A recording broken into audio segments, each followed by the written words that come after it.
Olá, no Foco em Negócio de hoje, nós vamos falar sobre inteligência competitiva e gestão do conhecimento. Estou aqui com o Carlos Nepomuceno, escritor, consultor, professor. Nepo, tudo bem? Tudo certo. Vamos lá. Para começar, o que você entende por inteligência competitiva? Inteligência competitiva é a capacidade que uma empresa tem, né, de poder tomar decisões diante de mudanças do cenário, né, para poder aproveitar as oportunidades e reduzir os riscos. Tem um profissional ou profissionais específicos que trabalham nessa área e que a gente agora, nesse século XXI, a gente tem um grande desafio para esses profissionais em função das mudanças que a gente está passando. Tá. Mas assim, do ponto de vista prático, no organograma de uma empresa grande, quem é esse profissional? Ele está inserido em algum departamento específico? É um departamento próprio para isso? Como é que você vê? O profissional de inteligência competitiva devia ser o seguinte: tem a mesa do presidente, e aí ele tem assim uma cadeirinha do lado da mesa do presidente. E aí na hora que o presidente vai fazer qualquer coisa, ele olha para o lado, está lá o cara levantando assim uns papeizinhos para ele poder entender as coisas, né? Quer dizer, quanto mais a inteligência competitiva estiver ligado ao alto escalão, mais você consegue que a empresa tenha aí um diferencial. Tá. E do ponto de vista de perfil de profissional, quais são as competências que um profissional... Eu quero trabalhar com inteligência competitiva. Quais são as competências inatas, enfim, que esse profissional precisa ter? Bom, olha só, se a gente for olhar assim, a inteligência, vamos chamar de inteligência competitiva incremental, ou inteligência competitiva analógica, que era uma inteligência competitiva que o cenário está tranquilo, as coisas mais ou menos estão funcionando, o pessoal ia lá para Campos do Jordão naquele final de semana, aí chegava lá em Campos do Jordão, gente, o que a gente vai fazer aqui no planejamento estratégico? Pega o planejamento estratégico do ano passado, dá uma mistura aí que a gente quer beber, vamos curtir, né? Eu acho que é um pouco isso que eram os planejamentos estratégicos. Isso na década de 80 para trás. Um mundo que estava aí, tipo, mais ou menos incremental, etc. Tal. Com a chegada da internet, chegada de concorrentes disruptivos, mudanças profundas, né, na maneira que o consumidor está consumindo, mudanças na política, mudança nos jovens que chegam para trabalhar nas empresas, as empresas têm que passar de uma inteligência competitiva, digamos, incremental para uma inteligência competitiva disruptiva, que tem que entender tudo o que está acontecendo. Aí esse profissional, a competência desse profissional muda muito, porque uma coisa é um profissional que vai ali pegar dados e tudo, né? E agora tem um cara que precisa ter uma cabeça mais disruptiva, é um cara que tem que ter alguma coisa aí de filosofia, alguma coisa de história, alguma coisa de cenário, né? Então mudou bastante o perfil e esse novo profissional está difícil no mercado. É difícil. Na verdade, a gente diz que o profissional com tantas mudanças, para ele se tornar competitivo, né, ele precisa estar sempre se antenando, estudando cada vez mais, e por isso que às vezes tem escassez de mão de obra em alguns setores, porque as pessoas acabam não se preocupando em se atualizar. Mas vamos lá. Você tem algum exemplo assim de uma ou duas ações que você possa ter feito na sua vida, ou que o mercado virou um case conhecido no mercado de uma outra marca, de uma ação de inteligência competitiva que deu resultado? Eu acho que você, por exemplo, Americanas.com, né? Ali teve uma inteligência competitiva, né? Porque você teve ali, Americanas queria entrar nesse mundo do comércio eletrônico. Aí ela ficou olhando ali e falou assim, eu faço um departamento interno da empresa ou eu crio uma área separada. Aí ela resolveu criar uma área separada e eu acho que ela foi inteligente nisso. De certa forma, a mesma decisão, acho que a Infoglobo, o Globo tomou também, na hora que resolveu criar o Globo.com, porque poderia criar uma área interna e aí resolveu criar separado para poder fazer uma coisa mais dinâmica, etc. Tal. Eu acho que são bons exemplos. Outro bom exemplo também é a Amazon, quando quis criar o Kindle. E aí ela pensou assim, se eu criar esse Kindle, que vai matar muito do meu negócio atual, vai haver um boicote interno na empresa. Então eles criaram uma sala secreta, naquele livro do Jeff Bezos, ele conta essa história, né? Sim. Vão criar uma sala secreta, ninguém está sabendo, e foram lá ali que eles desenvolveram o Kindle. São exemplos aí de uso de inteligência, ou seja, eu faço uma análise de cenário, eu percebo uma mudança, faço uma ação bastante diferente do que seria o tradicional, né? Você usa muito a expressão de uberização, né? E como é que você enxerga isso? O que uma empresa precisa entender para que o segmento que ela está inserido não seja uberizado ou para que ela possa uberizar o segmento dela? A uberização é um conceito que eu trabalho no meu livro, né, Administração 3.0. A uberização é a percepção de que a gente hoje no mercado, e a partir de uma análise da inteligência competitiva, hoje no mercado nós temos um novo modelo de administração. O Uber não é um novo modelo de negócio eu comparar o Uber com a cooperativa de táxi. Uma cooperativa de táxi tem uma forma de tomada de decisão, tem uma topologia organizacional, que tem um determinado diretor que toma conta da frota. O Uber, ele não tem o gerente, ele não tem esse diretor, ele tem uma inteligência artificial, ele não tem cooperados, ele tem colaboradores, né, motoristas colaboradores. Não há um critério de entrada ou saída desses motoristas dado por esse diretor. É o consumidor que, através das estrelinhas, escolhe tudo isso. Então, isso é um novo modelo de negócio, um novo modelo de administração. E esse novo modelo de administração, é muito difícil o pessoal de inteligência competitiva perceber a chegada desse novo modelo de administração, porque o profissional de inteligência competitiva hoje é o profissional de inteligência competitiva incremental. E para poder chegar e olhar a uberização, ele tem que ter um outro tipo de olhar. Foi mais ou menos a minha trajetória, né? Eu tive que ir para a filosofia, eu tive que ir para a história, eu tive que ir para a antropologia, eu tive que fazer um mergulho no passado para poder entender o futuro. Entendi. Então, assim, como que uma empresa, ela, no seu entendimento, enfim, você cita isso no seu livro, como é que uma empresa ou um profissional, enfim, os profissionais que lideram empresas, podem se antenar para que isso não aconteça com o segmento dela? Porque a gente fala aí, acho que são exemplos que todo mundo usa muito hoje, Airbnb, que não tem um quarto de hotel e é a maior rede hoteleira, que o iFood no Brasil é o maior restaurante e não tem um estabelecimento comercial. Como é que você se antevê para que o seu segmento não possa acontecer isso? Porque ninguém nunca imagina que possa acontecer, né? O problema é que é o seguinte, a gente está vivendo aí, isso é uma discussão bem legal, nós estamos vivendo aí, o cenário do século XXI é disruptivo. No meu diagnóstico, nós temos um novo modelo de administração. O problema que eu percebo hoje nas empresas todas que eu tenho trabalhado é o seguinte, eu tenho alguns cases bacanas nisso, a mentalidade que nós temos hoje foi uma mentalidade construída dentro da gestão, que é o modelo de administração atual. Sim. E a gente acha que gestão e administração são sinônimos. Não são.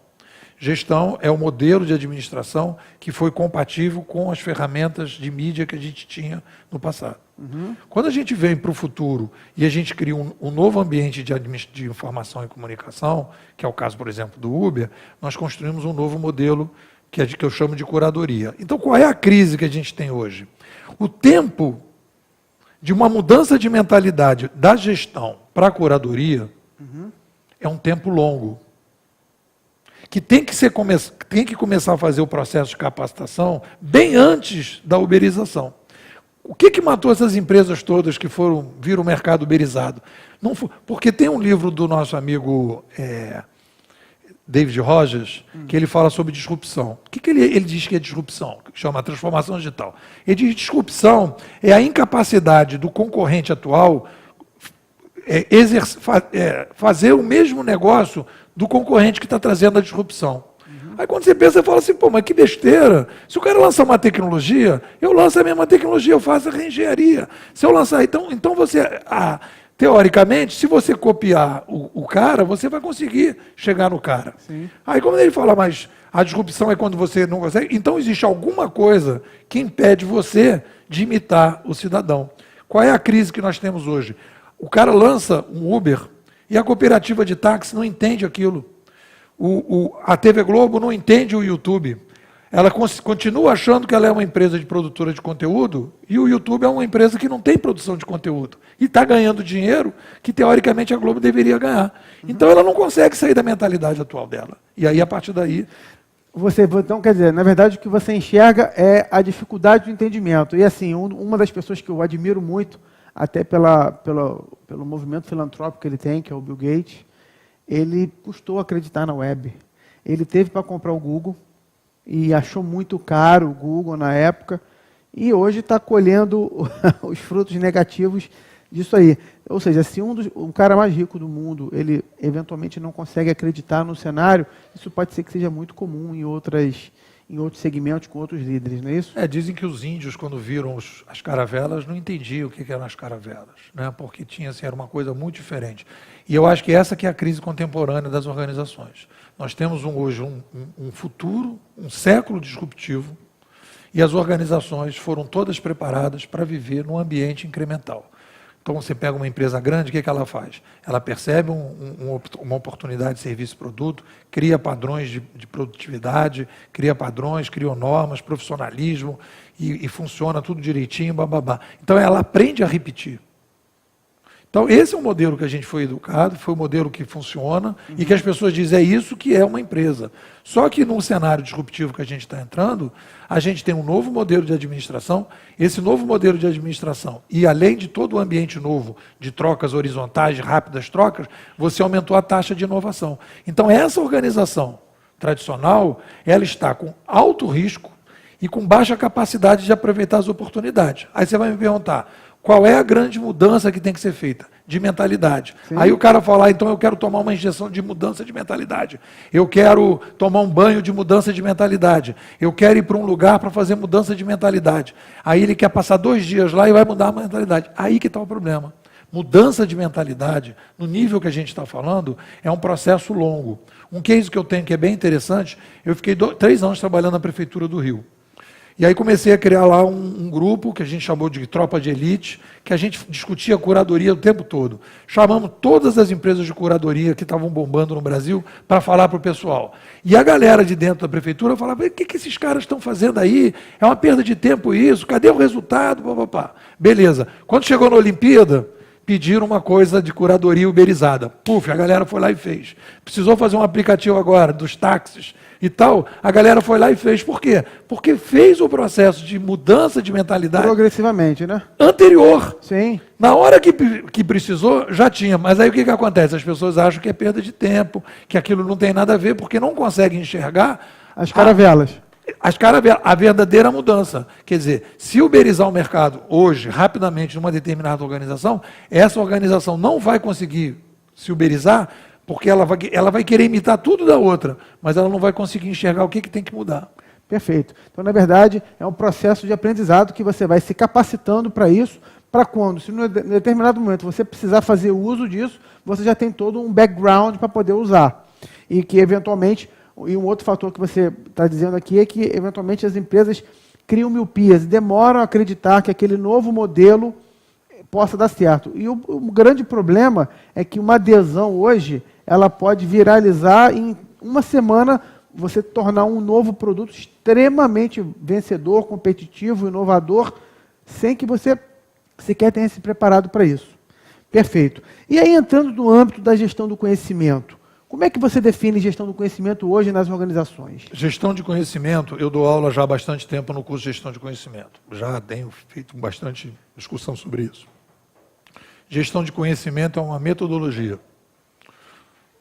Metodologia de gestão de conhecimento partiu de uma análise, um diagnóstico, de que o que eu chamo de fator entrópico, ou seja, o fator que cria o gatilho da mudança, era o aumento do conhecimento ou a importância do conhecimento. Esse diagnóstico está equivocado.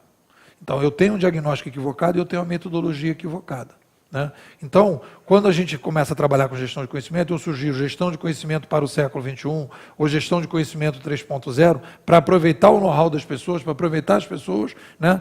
Mas o que eu poderia fazer a versão da gestão de conhecimento é o que a gente está chamando hoje de transformação digital. Né? Gestão de conhecimento hoje virou transformação digital, e o que as pessoas estavam imaginando que era gestão de conhecimento hoje é transformação digital. Eu acho que a gestão de conhecimento serviu para uma série de mudanças que as empresas queriam fazer e botaram no pacote, né? Mas em termos competitivos, não houve uma mudança competitiva para o mundo que a gente está tendo hoje, quem implantou gestão de conhecimento. Perfeito. Mas uma das coisas que, né, eu que trabalho com educação há algum tempo, a gente percebe é que hoje a juventude, ela não para muito nos lugares, ela troca muito. Então, às vezes, tem uma organização que não consegue criar uma cultura, uma gestão daquele conhecimento, de processo, até de ruptura, enfim, do que for, porque não dá tempo das pessoas fecharem ciclos. Isso não atrapalha criar uma gestão do conhecimento numa organização, essa mudança muito veloz dos jovens que estão inseridos, das pessoas que não querem ficar muito tempo nas empresas? Se a gente falar de médio e longo prazo, a gente tem que se perguntar se a gente vai continuar tendo gente nas empresas. Se a gente imaginar da uberização como um modelo de administrativo que vai aos poucos entrar em todos os segmentos, a gente está começando a falar no início do fim do patrão empregado, né? Porque quando surge a mídia impressa, né, o papel impresso em 1450, foi exatamente ali que se inicia o processo do fim da escravidão. E, da minha opinião, o digital vai trazer o fim do patrão empregado. O Uber já é um modelo novo, que você não tem patrão empregado. Então, são redes de fornecedores e de consumidores se auto-administrando para poder resolver através de uma plataforma. Então, você está dizendo que a tecnologia ela acaba criando a gestão do conhecimento, independente de quem esteja ali dentro. Ela, na verdade, é o seguinte, é mais do que a gestão de conhecimento, né? É uma comunidade de consumo. É isso que tem, né? É mais do que uma comunidade de conhecimento.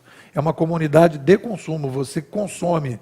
Então, você tem plataformas de consumo em que você tem pessoas que vendem e pessoas que compram. O Mercado Livre, eu compro uma bateria e vendo meu livro.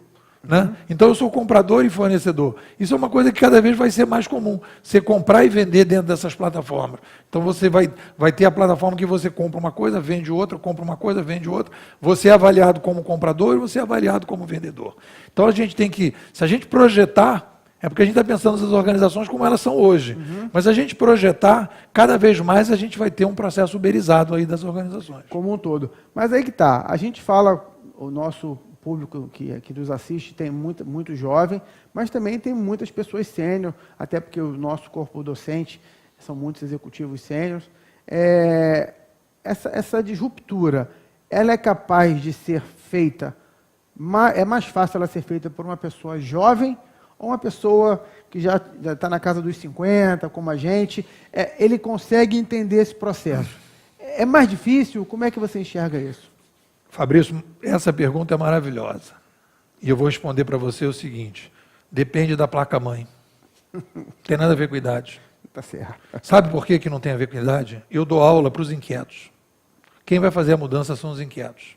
O cara pode ter 80 anos e estar ligadaço. E o cara pode ter 20 anos, usar WhatsApp, usar tudo, e a cabeça dele não é disruptiva, não é inquieta.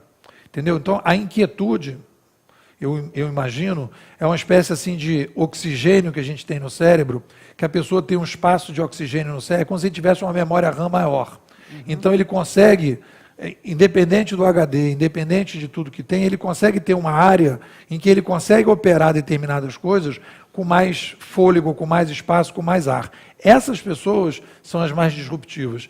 E são essas as pessoas, independente da idade dela, que topam mudanças mais, digamos assim, com mais fôlego. Mas também eu concordo 100%, mas tem um outro lado, que as pessoas quando vão envelhecendo, elas vão criando, mentalizando processos. Então, na verdade, o exercício é falar, bom, você pode ir mentalizando processos, mas você tem que ter a sua cabeça antenada, que alguma coisa pode mudar completamente tudo a qualquer momento. Com certeza. Aí sim, aí eu diria o seguinte, entre um jovem disruptivo e uma pessoa mais velha disruptiva, o jovem tem mais condição disso. Mas eu tenho visto, eu brinco com meus alunos, eu fui dar uma palestra no curso de administração, falei para eles, falei para o pessoal, olha, todo mundo tem um discurso que eu acho meio falso no mercado, dizendo que o jovem está preparado para esse mundo novo, para a uberização, etc. Tal. Eu falo o seguinte, olha, faça um Uber aí. Ninguém sabe fazer um Uber. A pessoa sabe usar o Uber. A pessoa não tem resistência para usar o Uber. A pessoa não sabe nem o que é um táxi mais. A pessoa não lê jornal, já tudo. Mas manda ele fazer um aplicativo de notícia. Sim. Então, isso existe uma técnica, existe um estudo que tem que ser feito, existe vários tipos de decisões. Expertise, né? Vários tipos de decisões que tem que ser feito. Como é que é a plataforma, como é que é o algoritmo, quantas estrelinhas o cara sai da plataforma, como é que você faz o algoritmo para buscar as pessoas, para dar aquela carona compartilhada, como é que as coisas funcionam, como é que você se relaciona com o fornecedor, como é que você se relaciona com o cliente do teu fornecedor. Então, É um novo ambiente de administração, que precisa de universidade, que precisa de estudo, que precisa de formação. Isso não tem. Não é porque o cara usa um WhatsApp que ele já está pronto para criar um Uber. Ele pode ser um ótimo consumidor, mas não necessariamente ele é um cara pronto para ser um Ele precisa ser gerador formado. de negócio. Precisa ser formado. Perfeito. Perfeito. Maravilha. Então, esse foi mais um Foco em Negócios, hoje com o tema Gestão do Conhecimento e Inteligência Competitiva, com o Nepô. Nepô, muito obrigado, um abraço. Muito obrigado a você, um abraço a todo mundo. Até logo.